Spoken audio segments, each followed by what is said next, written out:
सब प्रेम से बोलो गौरी पुत्र गणेश की जय। ओम नमः शिवाय। हर हर महादेव। आप सभी को भादो मास तृतीया हरतालिका तीज की हार्दिक शुभकामनाएं। आज भादो मास के शुक्ल पक्ष की तृतीया तिथि है। आज के इस दिन को हरतालिका तीज के नाम से भी जाना जाता है।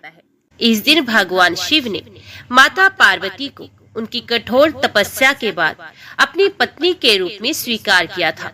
ऐसे में ये पर्व शिव और शक्ति के पुनर्मिलन के रूप में भी मनाया जाता है। आज के दिन हरतालिका तीज और भगवान शिव और माता पार्वती की पावन कथाओं को सुनने से घर में सुख समृद्धि का वास होता है और दाम्पत्य जीवन सुख में हो जाता है। आज मैं आपको सुनाने जा रही हूँ हरतालिका तीज की बड़ी ही दुर्लभ कथा। तो आप सब सच्ची श्रद्धा और प्रसन्नचित मन से इन कथाओं को पूरा अवश्य सुनेगा। कहा जाता है कि इस दिन माता पार्वती सैकड़ों वर्षों की साधना के पश्चात भगवान शिव से मिली थी।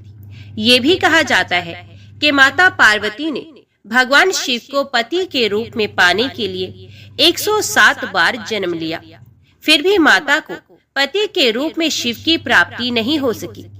108 बार में माता पार्वती ने जब जन्म लिया तब श्रावण मास की शुक्ल पक्ष तृतीया को भगवान शिव पति रूप में प्राप्त हो सके। तभी से इस व्रत का प्रारंभ हुआ।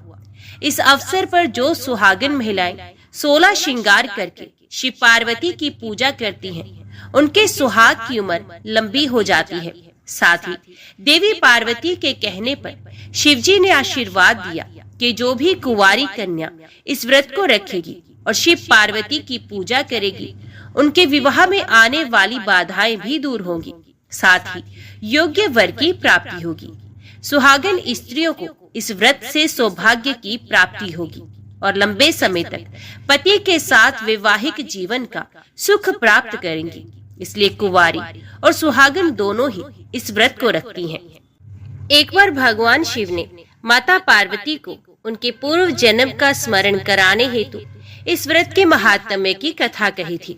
भगवान भोलेनाथ बोले, हे गौरी, पर्वतराज हिमालय पर स्थित गंगा के तट पर तुमने अपनी बाल्यावस्था में 12 वर्षों तक अधोमुखी होकर घोर तप किया था। इतनी अवधि तुमने अन्न ना खाकर पेड़ों के सूखे हुए पत्ते चबाकर व्यतीत किए। माघ की विकराल शीतलता में तुमने निरंतर जल में प्रवेश करके तप किया। वैशाख की जला देने वाली गर्मी में तुमने पंच अग्नि से शरीर को तपाया। श्रावण की मूसलाधार वर्षा में खुले आसमान के नीचे बिना अन्न जल ग्रहण किए समय व्यतीत किया। तुम्हारे पिता तुम्हारी कष्ट साध्य तपस्या को देखकर बड़े दुखी होते थे, उन्हें बड़ा कलेश होता था। तब एक दिन तुम्हारी तपस्या तथा पिता के कलेश को देखकर नारद जी तुम्हारे घर पधारे। तुम्हारे पिता ने हृदय से अतिथि सत्कार करके उनके आने का कारण पूछा। नारद जी ने कहा, गिरिराज, मैं भगवान विष्णु के भेजने पर यहाँ उपस्थित हुआ हूँ। आपकी कन्या ने बड़ा कठोर तप किया है। इससे प्रसन्न होकर वे आपकी सुपुत्री से विवाह करना चाहते हैं। इस संदर्भ में आपकी राय जानना चाहता हूँ। नारद जी की बात सुनकर गिरिराज गदगद हो गए। उनके तो जैसे सारे कलेश ही दूर हो गए।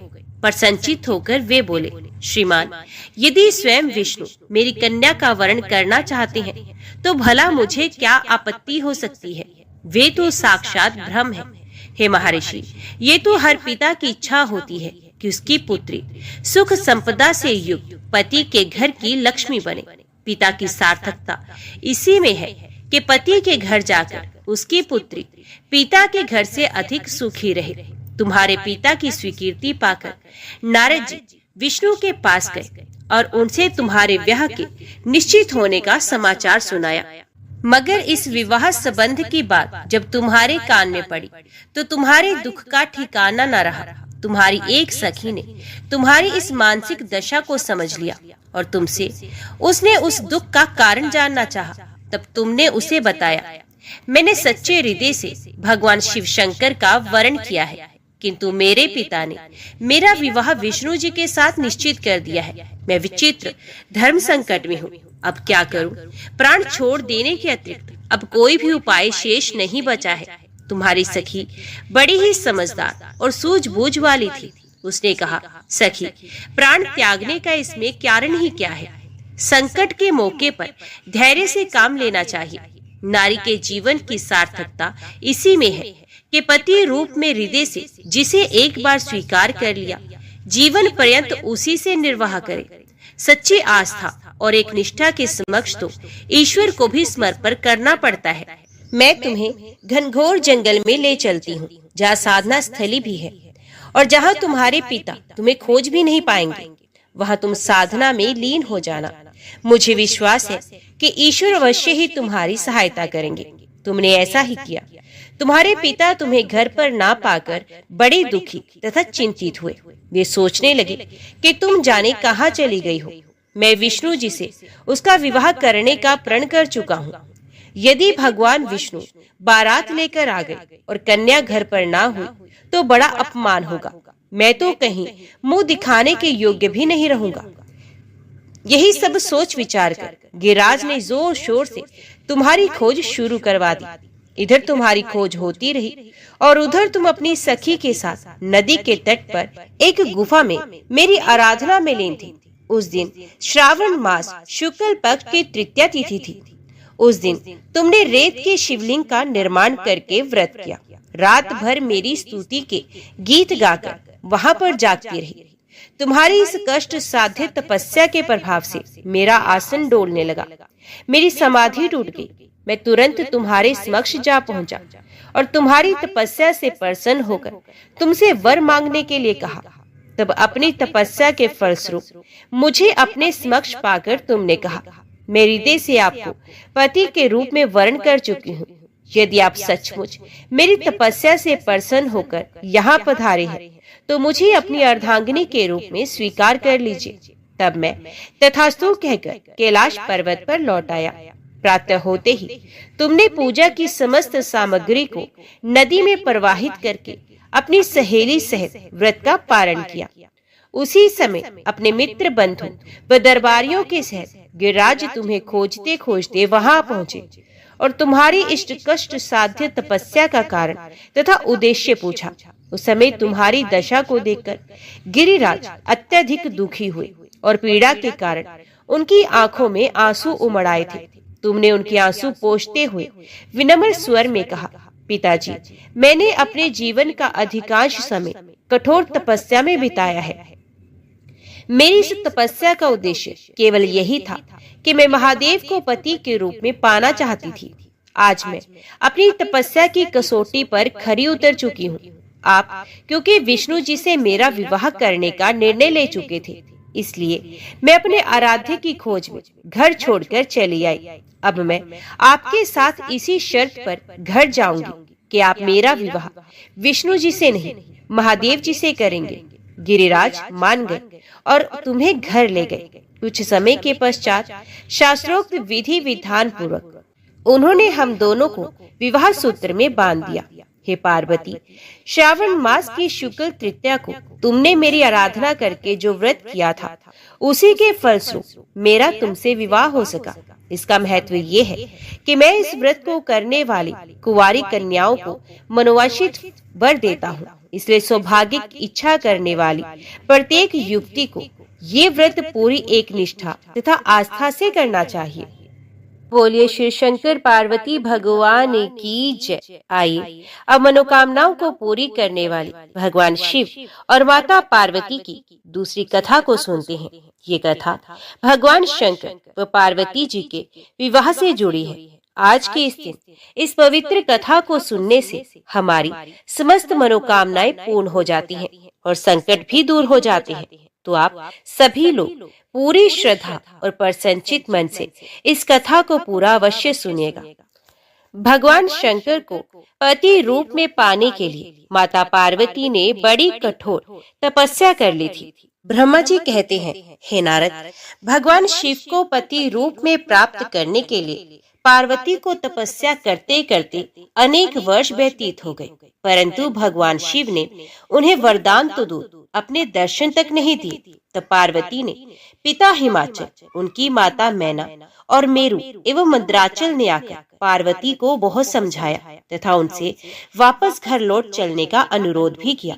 तब उन सबकी बात सुनकर देवी पार्वती ने विनम्रता पूर्वक कहा, हे पिताजी और माताजी, क्या आप लोगों ने मेरे द्वारा की गई प्रतिज्ञा को भुला दिया है?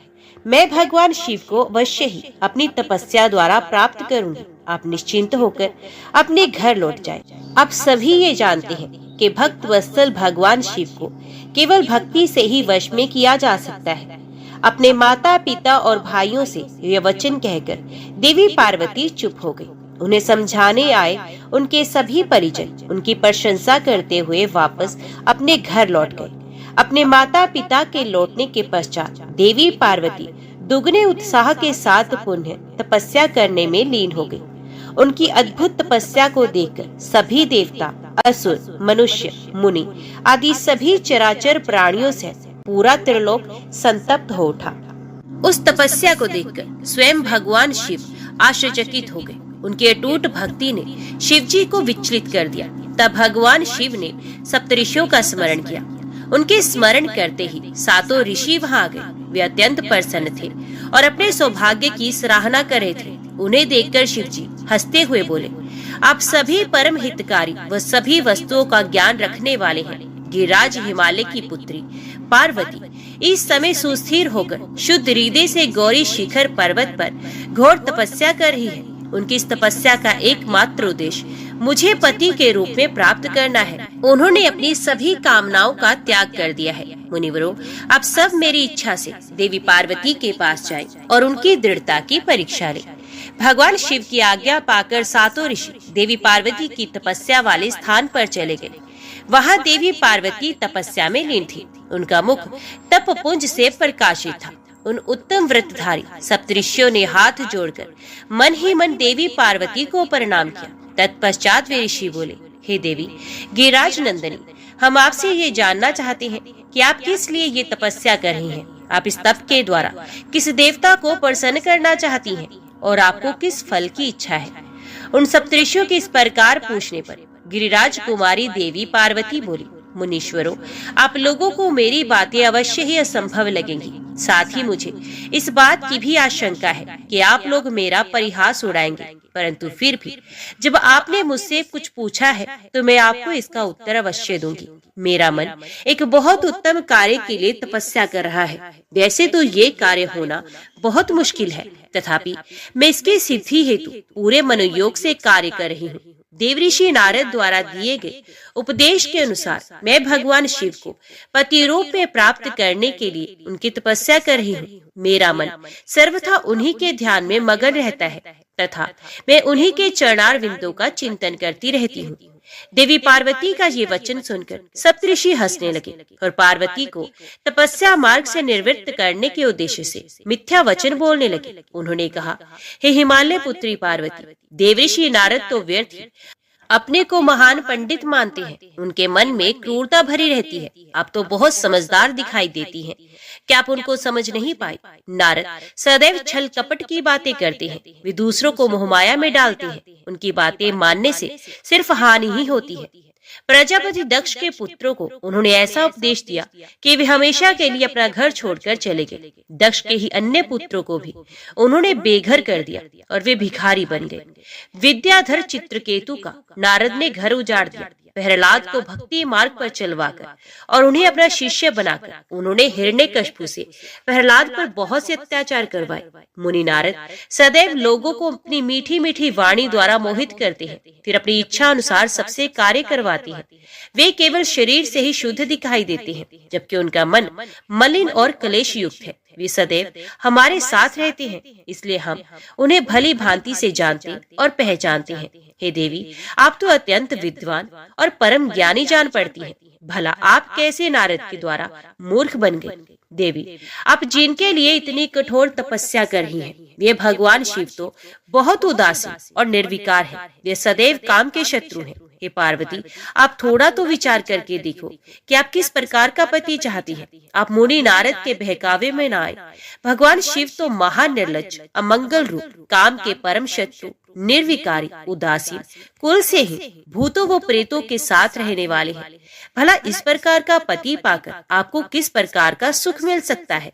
नारद मुनि ने अपनी माया से तुम्हारे ज्ञान और विवेक को पूर्णता नष्ट कर दिया है और तुम्हें अपनी छल कपट परपंच वाली बातों से छला है। देवी कृपया आप ये सोचे कि इन्हीं शिव शंकर ने परम गुणवती सुंदर दक्ष पुत्री सती के साथ विवाह किया था।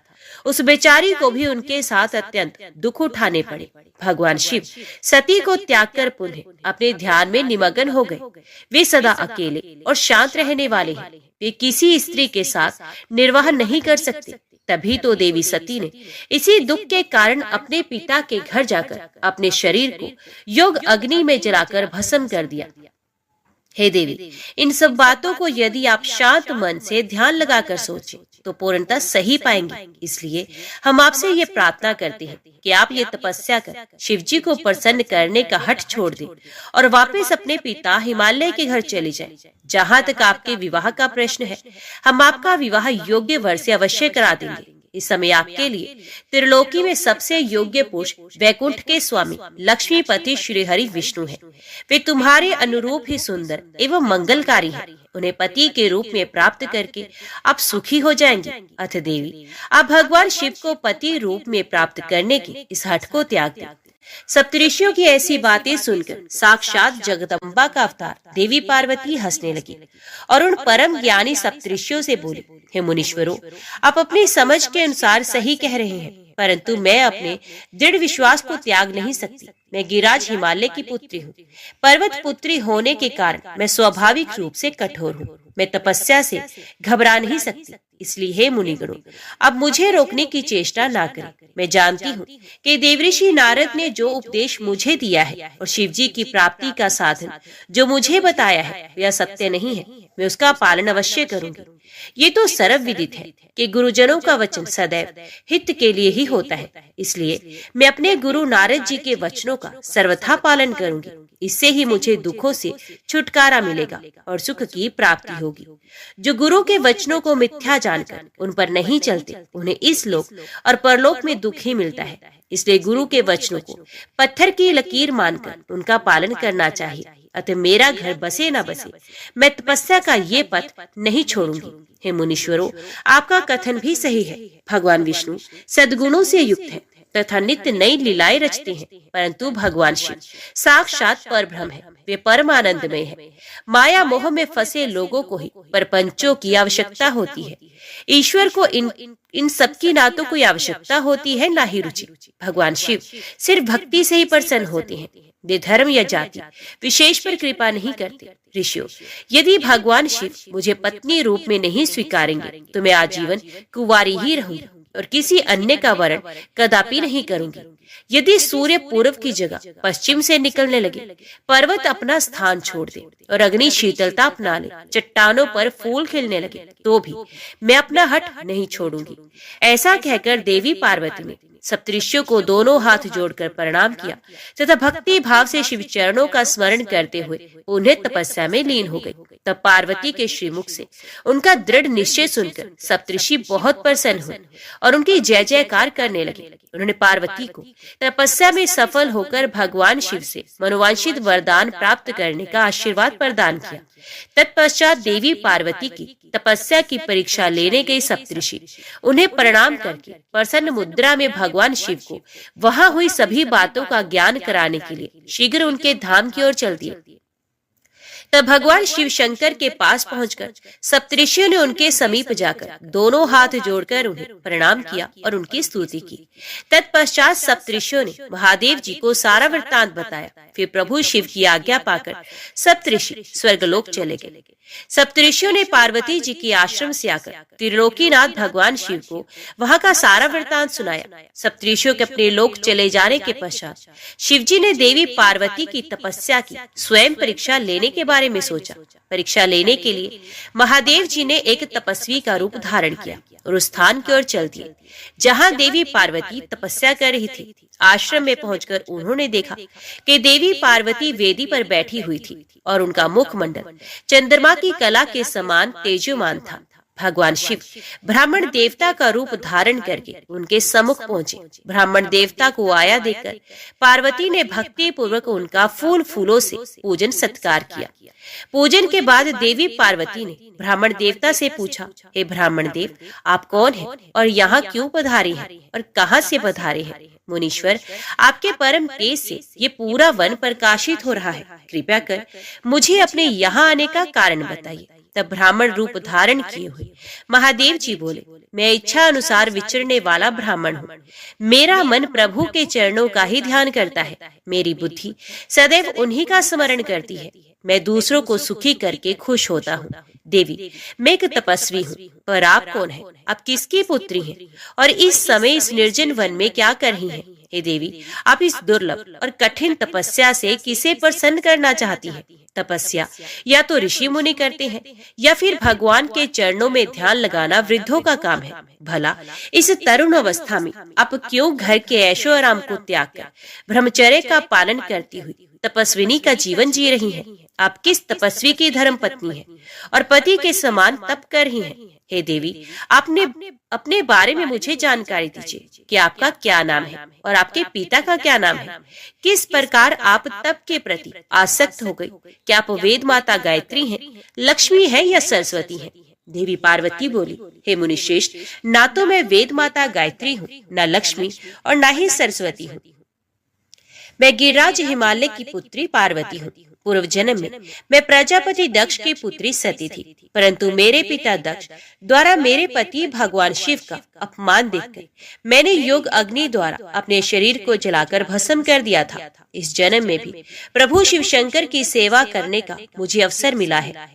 मैं नियम पूर्व उनकी सेवा में व्यस्त थी, परंतु दुर्भाग्य से कामदेव के चलाए गए बाण के फलस्वरूप शिवजी को क्रोध आ गया और उन्होंने कामदेव को अपने क्रोध की अग्नि से भस्म कर दिया और वहां से उठकर चले गए। उनके इस प्रकार चले जाने से मैं पीड़ित होकर उनकी प्राप्ति का प्रयत्न करने हेतु तपस्या करने गंगा के तट पर चली आई हूँ।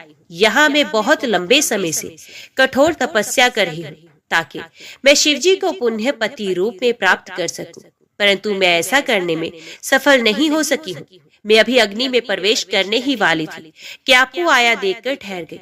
अब आप जाइए, मैं अग्नि में प्रवेश करूंगी क्योंकि भगवान शिव ने मुझे स्वीकार नहीं किया है। ऐसा कहकर देवी पार्वती उन ब्राह्मण देवता के सामने ही अग्नि में समा गई। ब्राह्मण देव ने उन्हें ऐसा करने से बहुत रोका, परंतु देवी पार्वती ने उनकी एक भी बात नहीं सुनी और अग्नि में प्रवेश कर लिया।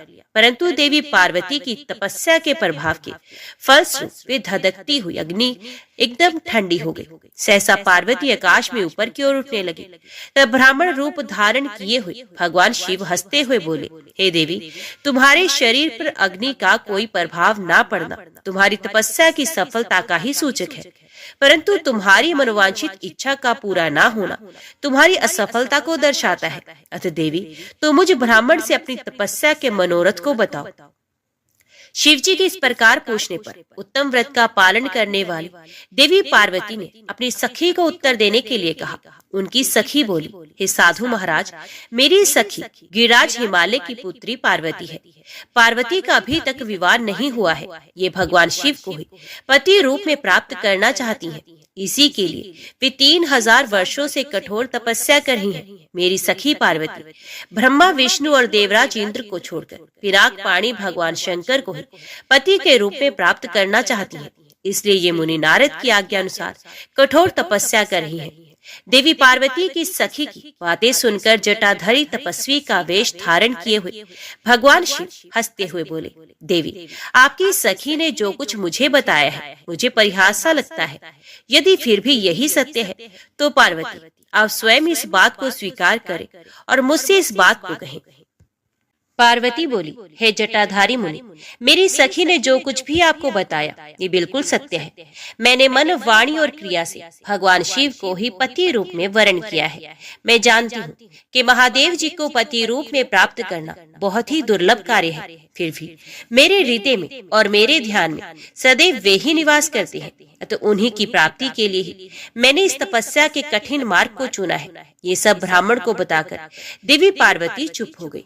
उनकी बातों को सुनकर ब्राह्मण देवता बोले, हे देवी, अभी कुछ समय पूर्व तक मेरे मन में ये जानने की प्रबल इच्छा थी कि क्यों आप कठोर तपस्या कर रही हैं, परंतु देवी, आपके मुख से ये सब सुनकर मेरी जिज्ञासा पूरी तरह शांत हो गई है। देवी, आपके किए गए कार्य के अनुरूप ही इसका परिणाम होगा, परंतु यदि ये तुम्हें सुख देता है तो यही करो। ये कहकर ब्राह्मण जैसे ही जाने के लिए उठे, वैसे ही देवी पार्वती उन्हें प्रणाम करके बोली, हे विप्रवर, आप कहाँ जा रहे हैं? कृपया यहाँ कुछ देर और ठहरिए और मेरे हित की बात कहिए। देवी पार्वती के ये वचन सुनकर साधु का वेश धारण किए हुए भगवान शिव वहीं ठहर गए और बोले, हे देवी, यदि आप वाकई मुझे यहाँ रोककर मुझसे अपने हित की बात सुनना चाहती हैं, तो मैं आपको अवश्य ही समझाऊंगा, जिससे आपको अपने हित का स्वयं ज्ञान हो जाएगा। देवी, मैं स्वयं भी महादेव जी का भक्त हूँ, इसलिए उन्हें अच्छी प्रकार से जानता हूँ। जिन भगवान शिव को आप अपना पति बनाना चाहती हैं, ये प्रभु शिव शंकर सदैव अपने शरीर पर भस्म धारण करते हैं। उनके सर पर जटाएं हैं, शरीर पर वस्त्रों के स्थान पर वे बाघ की खाल पहनते हैं और चादर के स्थान पर वे हाथी की खाल ओढ़ते हैं। हाथ में भीख मांगने के लिए कटोरे के स्थान पर खोपड़ी का प्रयोग करते हैं। सांपों के अनेक झुंड उनके शरीर पर सदा लिपटे रहते हैं। जहर को वे पानी की भांति पीते हैं। उनके नेत्र लाल रंग के और अत्यंत डरावने लगते हैं। उनका जन्म कब, कहाँ और किससे हुआ, ये आज तक कोई भी नहीं जान पाया। वे घर गृहस्थी के बंधनों से सदा ही दूर रहते हैं। उनकी 10 भुजाएं हैं। हे देवी, मैं ये नहीं समझ पाता हूँ कि शिवजी को अपना पति क्यों बनाना चाहती हूँ। आपका विवेक कहाँ चला गया है? प्रजापति दक्ष ने अपनी पुत्री सती को सिर्फ इसलिए ही अपने यज्ञ में नहीं बुलाया क्योंकि वे कपालधारी भिक्षुक की भार्या है। उन्होंने अपने यज्ञ में शिव के अतिरिक्त सभी देवताओं को भाग दिया। इसी अपमान से क्रोधित होकर सती ने अपने प्राणों का त्याग कर दिया था। देवी, आप अत्यंत सुंदर और स्त्रियों में रत्न स्वरूप है। आपके पिता गिरिराज हिमालय समस्त पर्वतों के राजा है। फिर क्यों आप इस उग्र तपस्या द्वारा भगवान शिव को पति रूप में पाने का प्रयास कर रही हैं? क्यों आप सोने की मुद्रा के बदले कांच को खरीदना चाहती हैं? सुगंधित चंदन को छोड़कर अपने शरीर पर कीचड़ को मलना चाहती है? सूर्य के तेज को छोड़कर क्यों जुगनू की चमक पाना चाहती है? सुंदर मुलायम वस्त्रों को त्याग कर क्यों चमड़े से अपने शरीर को ढकना चाहती हैं? क्यों राजमहल को छोड़कर वनों और जंगलों में भटकना चाहती हैं? आपकी बुद्धि को क्या हो गया है जो आप देवराज इंद्र एवं अन्य देवताओं को, जो के रत्नों के भंडार के समान है, उन्हें छोड़कर लोहे को अर्थात शिवजी को पाने की इच्छा करती है? सच तो ये है कि इस समय मुझे आपके साथ शिवजी का संबंध परस्पर विरुद्ध दिखाई दे रहा है। कहाँ आप और कहाँ महादेव जी? आप चंद्रमुखी हैं तो शिवजी पंचमुखी। आपके नेत्र कमल दल के समान हैं तो शिवजी के 3 नेत्र सदैव क्रोधित दृष्टि ही डालते हैं। आपके केश अत्यंत सुंदर हैं जो कि काली घटाओं के समान प्रतीत होते हैं। वहीं भगवान शिव के सर की जटाजूट के विषय में सभी जानते हैं। आप सुंदर कोमल साड़ी धारण करती हैं तो शिवजी कठोर हाथी की खाल का उपयोग करते हैं।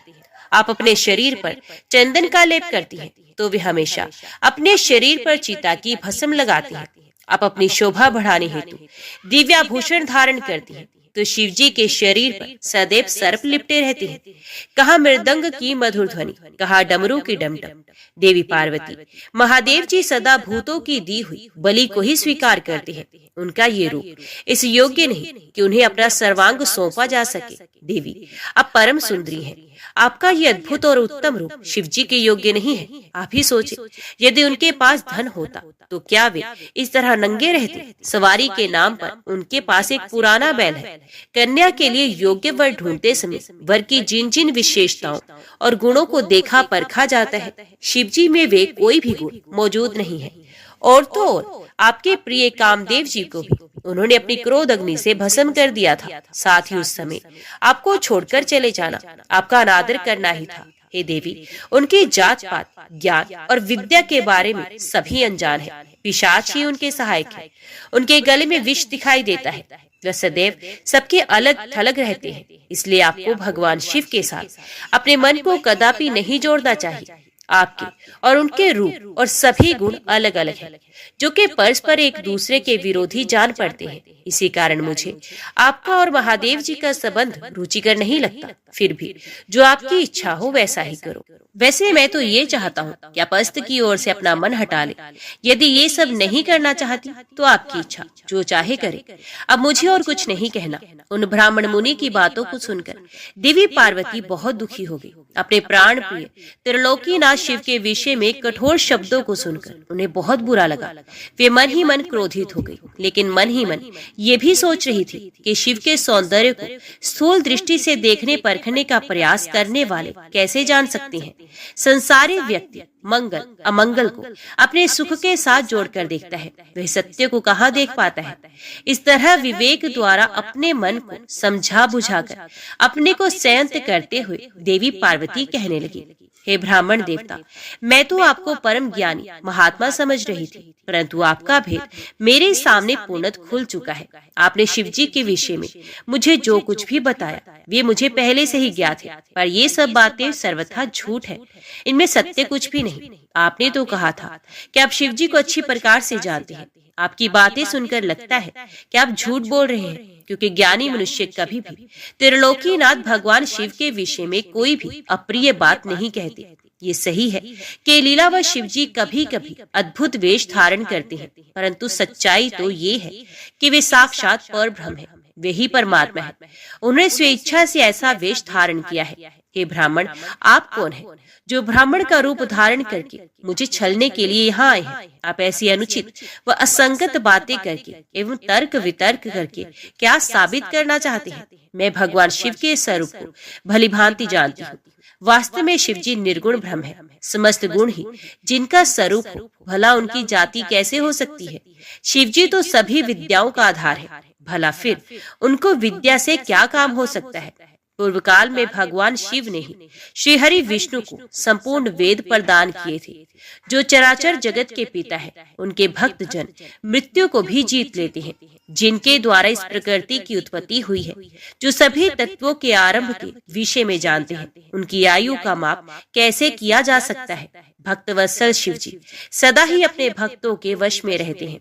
वे अपने भक्तों पर प्रसन्न होने पर प्रभु शक्ति, उत्साह शक्ति और मंत्र शक्ति नामक अक्षय शक्तियां प्रदान करते हैं। उनके परम चरणों का ध्यान करके ही मृत्यु को जीता जा सकता है, इसलिए शिव जी को मृत्युंजय नाम से जाना जाता है। भगवान शिव की कृपा प्राप्त करके ही विष्णु जी को विष्णुतव, ब्रह्मा जी को ब्रह्मतव और अन्य देवताओं को देवतव की प्राप्ति हुई है। भगवान शिव महाप्रभु है। ऐसे कल्याण में भगवान शिव की आराधना करने से ऐसा कौन सा मनोरथ है जो सिद्ध नहीं हो सकता? उनकी सेवा ना करने से मनुष्य 7 जन्मों तक दरिद्र होता है।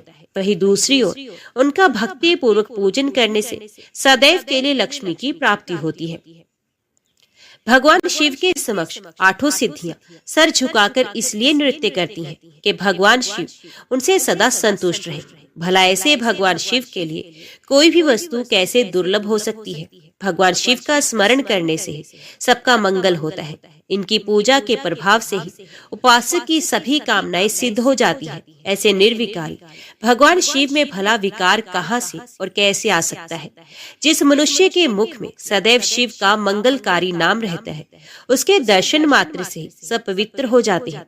आपने कहा था कि अपने शरीर पर चिता की भस्म लगाते हैं, ये पूर्णतः सत्य है, परंतु उनके शरीर पर लगी हुई ये भस्म जब जमीन पर गिरकर झड़ती है तो क्यों सभी देवता उस भस्म को अपने मस्तक पर लगाकर खुद को धन्य समझते हैं? अर्थात उनके स्पर्श मात्र से अपवित्र वस्तु भी पवित्र हो जाती है।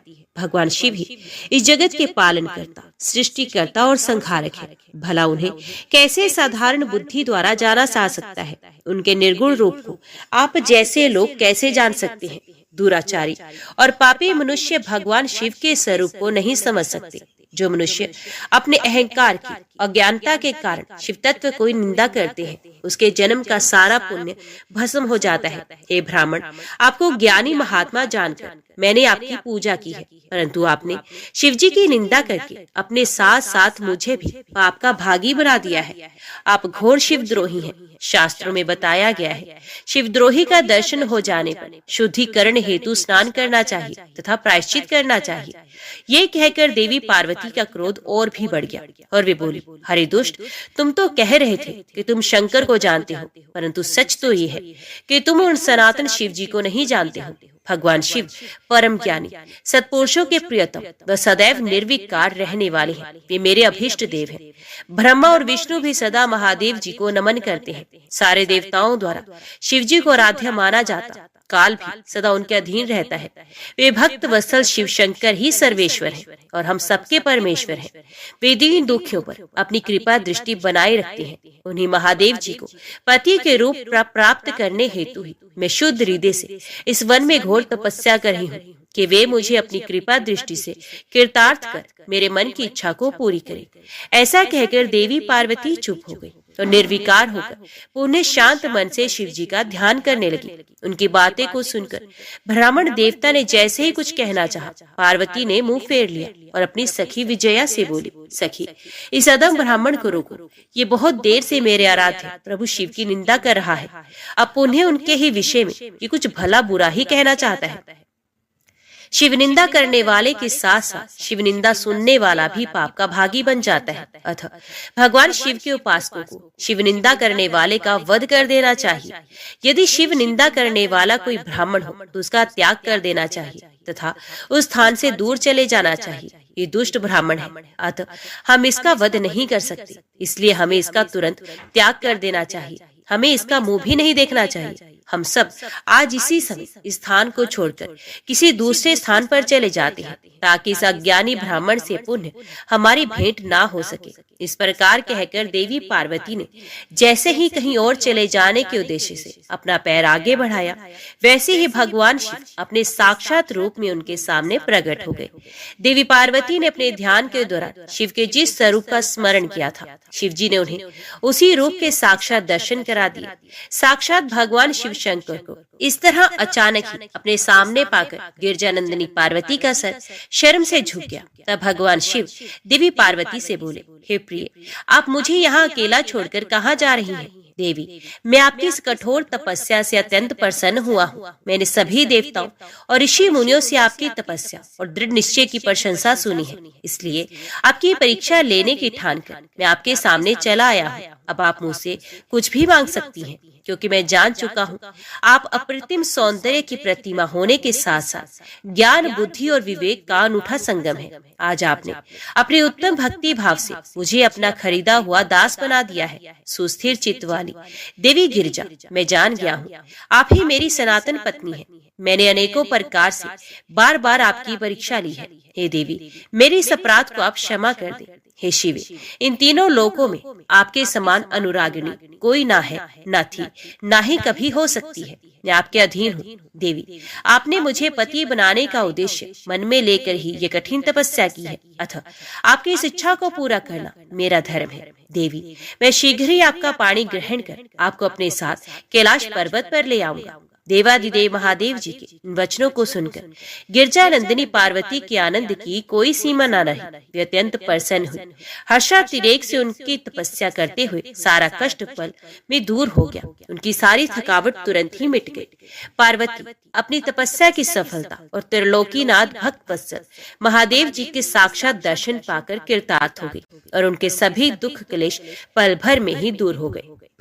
उस समय वे बहुत सुख का अनुभव करने लगे। अपने सम्मुख खड़े महादेव जी से इस प्रकार बोली, हे देवेश्वर, आप सबके स्वामी हैं। हे प्रभु, पूर्व काल आपने जिस प्रिया के कारण प्रजापति दक्ष के संपूर्ण यज्ञ का पलों में विनाश कर दिया था, भला उसे ऐसे ही क्यों भुला दिया? हे सर्वेश्वर, हम दोनों का साथ तो जन्म जन्मांतर का है। प्रभु, इस समय मैं समस्त देवताओं की प्रार्थना से प्रसन्न होकर उनको तारकासुर के दुखों से मुक्ति दिलाने के लिए पर्वतों के राजा हिमालय की पत्नी देवी मैना के गर्भ से उत्पन्न हुई हूँ। आपको ज्ञात ही है कि आपको पुण्य पति रूप में प्राप्त करने हेतु ही मैंने ये कठोर तपस्या की है। इसलिए हे देवेश, आप मुझसे विवाह कर मुझे मेरी इच्छा अनुसार अपनी पत्नी बना ले।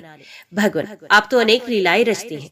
अब आप मेरे पिता शैलराज हिमालय और मेरी माता मैना के समक्ष चलकर उनसे मेरा हाथ मांग लीजिए। भगवान, जब आप इन सब बातों से मेरे पिता को अवगत कराएंगे, तब वे निश्चय ही मेरा हाथ प्रसन्नता प्रसन्नता पूर्वक आपको सौंप देंगे। पूर्व जन्म में मैं जब प्रजापति दक्ष की पुत्री सती थी, उस समय मेरा और आपका विवाह हुआ था। तब मेरे पिता दक्ष ने ग्रहों की पूजा नहीं की थी। उस विवाह में ग्रह पूजन से संबंधित बहुत बड़ी त्रुटि रह गई थी। मैं ये चाहती हूँ कि इस बार शास्त्रोक्त विधि से हमारा विवाह संपन्न हो। हमें विवाह से संबंधित सभी रीति रिवाजों और रस्मों का भली भांति पालन करना चाहिए, ताकि इस बार हमारा विवाह सफल हो सके। देवेश्वर, आप मेरे पिता हिमालय को इस संबंध में बताएं, ताकि उन्हें अपनी पुत्री की तपस्या के विषय में ज्ञात हो सके। देवी पार्वती के प्रेम और निष्ठा भरे इन शब्दों को सुनकर भगवान शिव बहुत प्रसन्न हुए और हंसते हुए बोले, हे देवी, हे महेश्वरी, इस संसार में हमारे आसपास जो कुछ भी दिखाई देता है वे सभी नाशवान अर्थात नश्वर है। मैं निर्गुण परमात्मा हूँ। मैं अपने ही प्रकाश से प्रकाशित होता हूँ। मेरा अस्तित्व स्वतंत्र है। देवी, अब समस्त कर्मों को करने वाली प्रकृति है। आप ही महामाया है। आपने ही मुझे इस माया मोह के बंधनों में फंसाया है। मैंने इन सभी को धारण कर रखा है। कौन मुख्य ग्रह है, कौन ऋतु समूह है। हे देवी, आप और मैं दोनों ही सदैव अपने भक्तों को सुख देने के लिए अवतार ग्रहण करते हैं।